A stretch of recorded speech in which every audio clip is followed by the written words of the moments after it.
ট্রেনের বগি লাইনচ্যুত হওয়ায় উত্তরাঞ্চলের সাথে ঢাকার রেল যোগাযোগ সেই 11টা থেকে বন্ধ। খবর জানবো এই মুহূর্তে সিরাজগঞ্জ আর টাঙ্গাইল থেকে সহকর্মীরা রয়েছেন। দিলীপ গৌড় সিরাজগঞ্জ থেকে।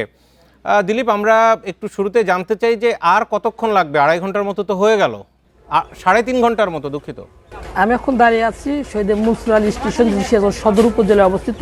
এইখানে কিন্তু সিল্ক সিরিজের ট্রেনটি, সেই ট্রেনের একটি বগি লাইনচ্যুত হয়েছে এবং সেখানে কিন্তু ট্রেনের যে চাকাটা সেটি কিন্তু ভেঙে পড়ে গেছে। আমি যদি আপনাকে দেখাই যে এখনও কিন্তু এইখানে যে ট্রেনটি, সেই ট্রেনটি রয়েছে এবং সিল্ক সিটির যে সামনের এবং পিছনের অংশ, অর্থাৎ আপনার এই বগিটি যে মাঝখানের বগিটি সেটি লাইনচ্যুত হয়েছে, যে কারণে কিন্তু দুটি ইঞ্জিন দিয়ে এই সামনের অংশ সৈয়দাবাদ স্টেশনে এবং পিছনের অংশ জামতলী স্টেশনে সরানো হয়েছে। তবে পাকশি থেকে যে আপনার উদ্ধারকারী ট্রেনটি আসার কথা, সেই ট্রেন কিন্তু এখন এসে পৌঁছায়নি। আমরা যারা রেলের এখানে কর্তৃপক্ষ আছে তাদের সাথে কথা বলে যেতে জেনেছি যে সেই ট্রেন এখানে আসার পরে কিন্তু আসলে 2 থেকে 2.5 ঘন্টা সময় লাগবে এটি উদ্ধার করতে। অর্থাৎ এখনও কিন্তু যে 3.5 ঘন্টা পেরিয়ে গেলেও ঈশ্বরদীর পাকশি থেকে যে উদ্ধারকারী ট্রেন, সেই ট্রেনটি এখানে আসেনি। আমরা কথা বলেছিলাম এই যে বগিটি লাইনচ্যুত হয়েছে সেই বগির যাত্রীর সাথে। তারা জানিয়েছে যে জামতল স্টেশন পার হওয়ার পরে কিছু দূর পার পরেই ট্রেনে একটি বিকট শব্দ হয় এবং কিছুক্ষণ পরে ট্রেনের যে বগিটি সেই বগিটি দুলতে থাকে এবং প্রচুর ধোঁয়া এবং ধুলা উঠে যায় ভিতরে। কিন্তু এই ট্রেনের লাইনচ্যুত হওয়ার পরে প্রায় 1-1.5 কিলোমিটার দূরে। সিরাজগঞ্জ থেকে পাকশি তো খুব বেশি দূরের তো নয়, এতক্ষণ 3.5 ঘন্টায়ও কেন আসতে পারছে না?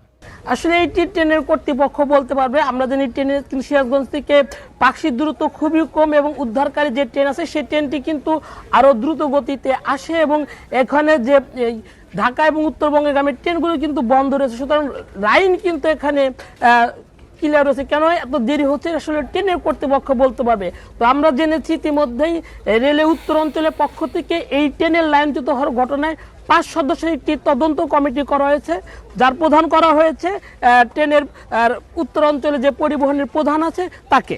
জি, আপনি থাকুন আমাদের সাথে। আমরা একটু টাঙ্গাইলে যমুনা সেতুর এপারে আসবো। মামুনুর রহমান রয়েছেন। মামুন, উত্তর অঞ্চলের সাথে যেহেতু সিরাজগঞ্জ থেকে ওইদিকে যোগাযোগ বন্ধ, ঢাকার এদিক থেকে বিশেষ করে টাঙ্গাইলের এপারে কতগুলো ট্রেন আটকে আছে বা কি অবস্থা? 3টি ট্রেন আটকা পড়েছে। আমি যে স্টেশনে আছি ঘাইন্ডা স্টেশন, এখানে রয়েছে রংপুর এক্সপ্রেস। আমার এখান থেকে 8 কিলোমিটার পরে আরেকটি স্টেশন আছে, সেইখানে আরেকটি ট্রেন বুড়িমারি এক্সপ্রেস, এবং আমার এখান থেকে 27 কিলোমিটার সামনে আরেকটি স্টেশনে সেইখানে রয়েছে একতা এক্সপ্রেস। মোট 3টি ট্রেন আটকা পড়েছে এবং এই 3টি ট্রেনের যাত্রীরা, আমি যদি একটু দেখানোর চেষ্টা করি, ছোট ছোট বাচ্চা নিয়ে বিভিন্ন পরিবারের লোকজন যাচ্ছিল, যারা চরম দুর্ভোগে পড়েছে। এবং এই স্টেশনের আশেপাশে যে খুব বেশি খাবার হোটেল বা বড় বড় দোকান রয়েছে তা না, একটি ট্রেনে তো বিপুল সংখ্যক যাত্রী থাকে। এই যাত্রীরা এই ট্রেনটি এখানে এসেছে 12টা নাগাদ, এমনটি স্টেশন মাস্টার এবং যাত্রীদের সাথে কথা বলে জানতে পেরেছি।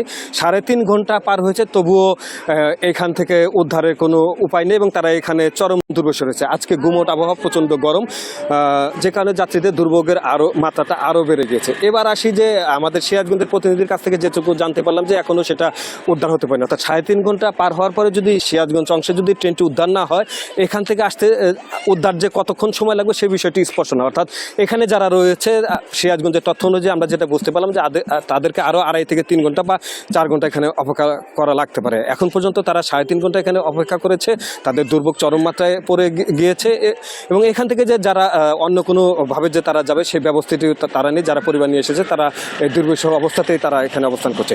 ট্রেন মাস্টারের সাথে আমরা কথা বলে যেটা জানতে পেরেছি, তিনি যেটা জানিয়েছেন যে সিরাজগঞ্জের ট্রেনটি উদ্ধার হওয়ার পরে তারপরে এই লাইনটি ক্লিয়ার হবে এবং তারপরে এই ট্রেনগুলি ছেড়ে যাবে।